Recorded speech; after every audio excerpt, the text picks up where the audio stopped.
The war in Ukraine has entered its third week. There have been a lot of developments over the past few days, advances on the ground in terms of military action, a lot of discussions as well. Sanctions have been imposed. The economic consequences are going to be quite severe. We're going to be talking about all of this in Mapping Faultlines.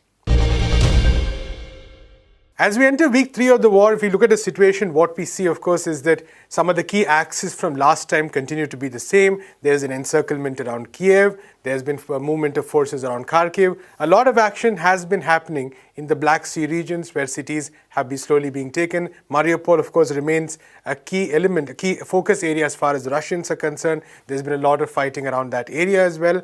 But there have also been some discussions happening between Russia and Ukraine, including at the foreign minister level, which is the highest that has taken place so far.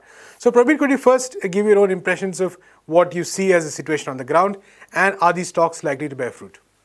If you look, as you said, the situation on the ground, you can see the steady advance of Russian forces in different parts of the region.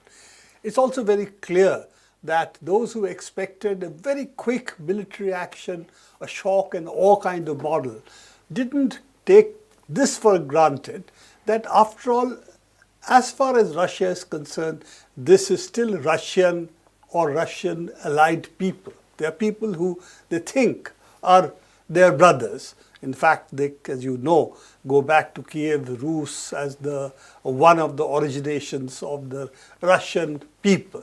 So given that, they were not going to use large-scale bombing, flattening of the type that, for instance, the US did in Iraq. That was not the model they were going to do. So the shock and awe model was not what was going to be used. They have targeted military forces of Ukraine, the air defenses, and they have tried to encircle population centers. In this, Kharkiv and Mariupol have been the key ones which have held out. And they have also taken the Donbas region, which is what the target was, Donetsk and Lugansk, which are the two breakaway provinces. And they seem to have controlled that militarily. So they have very clear targets, Odessa. Kiev is another, but more at the moment to encircle Kiev and not take it over as of now. And they also have done some strikes in the west, the western part of Ukraine, which are fresh. They haven't struck that earlier, particularly as it seems to be that there is some movement of arms and other materials coming in from, for instance, Poland and other places, and the supply centers for what could be there further are basically located in the western, really the air ports over there, which they seem to have struck. There is, of course, a disquieting feature in all this. The Chernobyl, for instance, the power has been blown up. Each side has blamed the other. We're not going to get into it. But the question is, yes, these are sensitive issues because though there is no immediate danger, but those facilities still require power even if they have been shut down. So those things are reason for worry, as well as there are certain other nuclear plants in Ukraine. I think there are 3 more nuclear plants in Ukraine. So the one that has been taken over, Zaporizhzhia and Chernobyl, are 2 of the larger ones, though Chernobyl was inactive for quite some time. There are 3 more operating plants. All of them are cause for worry in a war. What happens if there is something that goes wrong? As of now, power doesn't seem to be going off in most of the urban areas. Internet seems to be functioning. Therefore, you would say this is unlike other wars that we have seen, where the US, for instance, has fought, whether it's Libya or whether it is Iraq. So this seems to be, in that sense, a scenario where we should not expect rapid advances. And the pressure on the Ukrainian government is that they settle on the terms that Russia is now dictating to it. And how much they will accept or not accept will determine how long the war will continue. It does seem that Zelensky's government is willing to accept some of the major conditions, but the neutrality and disarming of Ukraine, because Putin said disarm Ukraine. Demilitarize and denazify. Denazify and demilitarize. Denazify is a heart and soul question. That's not going to be done except for dissolving the Azov battalion, which is a part of the Ukraine forces now. Some of the key elements who have really become integrated with the Ukrainian government structures. So those are easier to do. But the demilitarization of Ukraine and to denazify Ukrainian people's minds towards these forces, that's a different order altogether. Right. So we have to see which way it goes, because as of now, 3 rounds of discussions have taken place in Belarus, which seems to be more looking at the nuts and bolts of what can or cannot be done in terms of an agreement, while any meeting between Zelensky and Putin will depend on the homework done. Otherwise, Russians are not at the moment interested in a meeting just for the heck of it, because that doesn't help them. So they think that any meeting that should take place should be after they already have worked out, which is what normally happens when summit meetings takes place, right, unless, except for the what we have seen recently, when the summits didn't produce any results, where already homework is done by both sides, so you know what are the parameters within which the discussion is taking place and whether an agreement is possible or not. So it does seem that we are moving closer to an agreement, but yes, there are still obviously outstanding issues, otherwise it would have been announced already.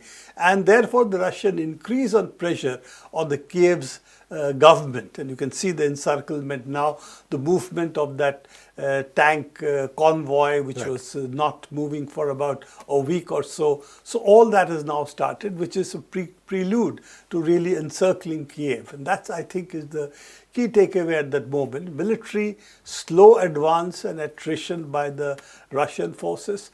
The Ukrainian forces clearly being able to fight in city centers where the Russians are not interested as yet of large-scale destruction. Now Kharkiv and Mariupol seem to be moving in that direction, that civilian facilities will also be attacked. We have to see how much we can get the Ukrainians to come to what the Russians want, whether the Russians will agree to it. That will determine the fate of this war. And I do not think that Russia wants an occupation of Ukraine, right, but if there is no resolution, then what happens? Of course, all bets are off in that case. Absolutely. Prabir, also in the past few weeks, about 10 days, maybe we've seen this massive upsurge, so to speak, in Western society. This is happening at multiple levels. We know, for instance, that brands across the Western world are boycotting or withdrawing from Russia. We have seen this boycott of Russian cultural figures even from the past, or currently practicing artists, athletes, all that. And there's been a lot of discussion about that. But the deeper structural question really is of sanctions, because that is what everyone is concerned about. This has an impact on oil supplies and gas, of course. It has an impact on food, because Russia and Ukraine export a massive amount of wheat. So considering what has been announced till date, especially the US ban on the import of Russian oil, which is quite big, as 8% of US imports basically are from Russia. But not only US, but also globally, how do you see these sanctions sort of playing out, and what is likely to be their concrete economic impact? You see, there are 2 other wars that are taking place simultaneously, along with the physical or the military war that is taking place in Ukraine. That is the economic war that you are talking about, and the information war. Right. The information war, let's be very clear. The US and its allies have won the information war from day one. Mm-hmm. In fact, they had won it even before the war started. Right. So that's taken for granted, that Putin is a bad man, and Biden, in spite of the fact he was a part of the Iraq war, he was a part of the Afghan war before finally withdrawing from it. He's been a part of the US establishment. Or Euromaidan, the Euromaidan coup for that matter. Euromaidan coup, because that time he was very much involved in it. So all that is forgotten. So what you see is, of course, that the US is now on the side of angels, and while Putin is, of course, really the Mordor in the, right. Sauron of the Lord of the Rings book. So this has been the picture that has been painted. But they started well before any of this. And suddenly they became the defenders of the Russian people against the oligarchs. I wish they would also have the same logic apply to the United States. But the oligarchs are actually much bigger than what the Russian oligarchs are. And however much you detest the Russian oligarchs, there's no comparison in terms of their wealth and their loot to what, for instance, Bezos and company. I think the joke has been that your oligarchs are oligarchs, our oligarchs provide employment opportunities. Yes. So that is one part of it. The information war has been won decisively. They control the basic channels that all of us use, YouTube, social media platforms like Twitter, Facebook. So that's a complete victory. They also control the various internet layers, and they are able to throw out RT. From even the internet right now, for instance, the television channel is not accessible in India. So RT as a news site you can still access, but you can't see the videos. So this has been already the part of the information war, and the US knew from day one, and I'm sure so did Russia, that whatever the freedom of press is, it won't be extended to Russian channels and Russian media. So that is very much there. Comes the economic war, and this is where we enter the great unknown, so to say, because this is a level of sanctions we have never seen before. There is a seizure of Russia's, basically whatever its foreign exchange reserves was with the West, and that's roughly about $300 to $400 billion. Now these reserves supposedly are Russia's, but at the same time, if they are frozen, because they are banked with the West, it is held in their currencies, therefore it's held with their central banks, therefore it can be technically frozen. That's what the language that is being used, but for all practical purpose it means being appropriated, because Russia cannot use it anymore and the money is still in their banks. So this is the great issue that comes. So what is the implication of this? This is what happened to, for instance, Afghanistan, when you saw $9.5 billion of federal money that Afghanistan had in the Federal Reserves, Federal Bank, taken over and distributed by the President of the United States as if it was US money. So you have this example also earlier with Libya. I think there was $100 billion of Libyan reserves in US and UK somewhere, including their gold, which all again disappeared. We don't know even what happened to it. You had Venezuela's gold, which the United Kingdom seized. So you have a whole lot of these examples already. But this is nothing compared to the kind of sanctions now that has been imposed on Russia. And let's not forget, Russia is 11th biggest economy by basically the dollar-ruble value. Of course, the ruble value has tanked completely at the moment. But in terms of purchasing power parity, which is in some sense another measure of the power of the domestic economy, Russia is the 6th biggest economy in the world. So this is not a small economy. And as you point out, it supplies raw materials. That's why they're being referred to sometimes derogatorily as a petrostate, that they supply oil, they supply gas, and also what I call other condensates, which is fuel oil, naphtha, etc., which are used as feedstock for fertilizers. So all of that put together is only one part. Russia also, as you have said, supplies, for instance, grain. It's a larger supplier of wheat apart from Ukraine in the world. I think both put together was 25% of the supply of wheat to the global system. But apart from that, it's also important for agriculture, because phosphates, basically the fertilizers, which are required for agriculture, for instance in India, they are again, the largest supplier is Russia. There is also more tricky issues which are coming up when you start unraveling the supply chains of different sectors of the economy. There is also the question of chips. Russia has been banned from accessing chips manufactured, designed by the United States. Now, that is fine, but what is not realized, there are certain key elements to the manufacture of chips which again require Russia and Ukraine as well. So one of the largest suppliers, basically, of neon is in southern Ukraine and under control of the Russians at the moment. You also similarly have what is called the sapphire substrate, which is important for manufacturing chips. Apparently most of it, particularly the high quality ones, almost entirely come from Russia. So the global supply chains are closely intertwined. And if you take the value of the dollar, not what it is being quoted in terms of the financial markets, but you take what its value should be in terms of the real economy. And when I'm talking about the real economy, which is what you and I consume or use physically, not the financial instruments which only the banks and financial players use. If we take that, then today, unlike what happened in the 50s or 60s, when the US was the major trading partner almost all parts of the globe, today it's China, which is the major trading partner all across the globe.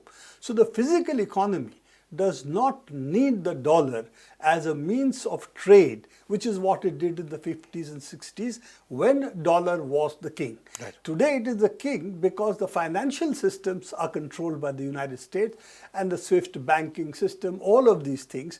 But let's be very clear, as long as the physical world gets disconnected in this way from the financial world, will the value of dollar start changing?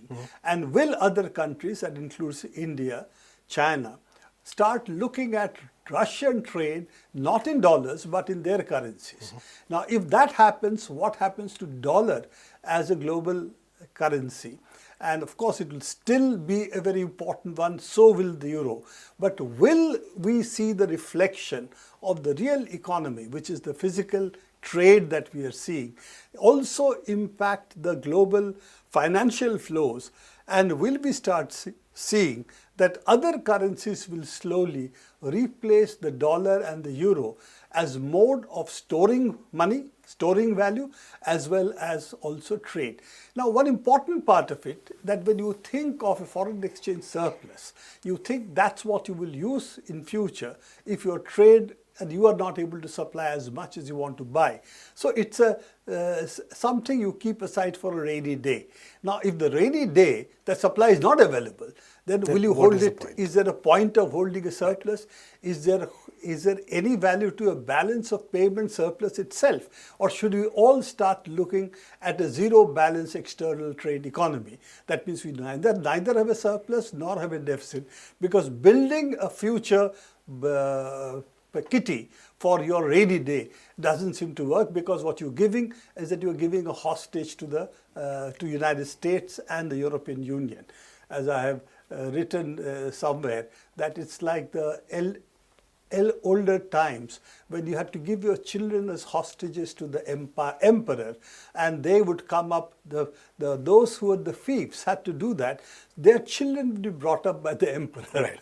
So this money that you give as a hostage to the United States then, or to European Union, as what you think are your foreign exchange reserves, really are not your reserves. They are essentially hostages that now European Union and the United States have shown they can hold against you in case you disagree with what they are doing.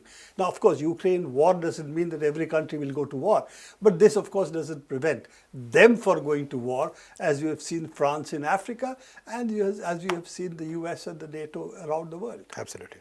Thank you so much, Prabir. We'll be tracking many of these issues in future episodes of Mapping Faultlines as well. Until then, keep watching NewsClick.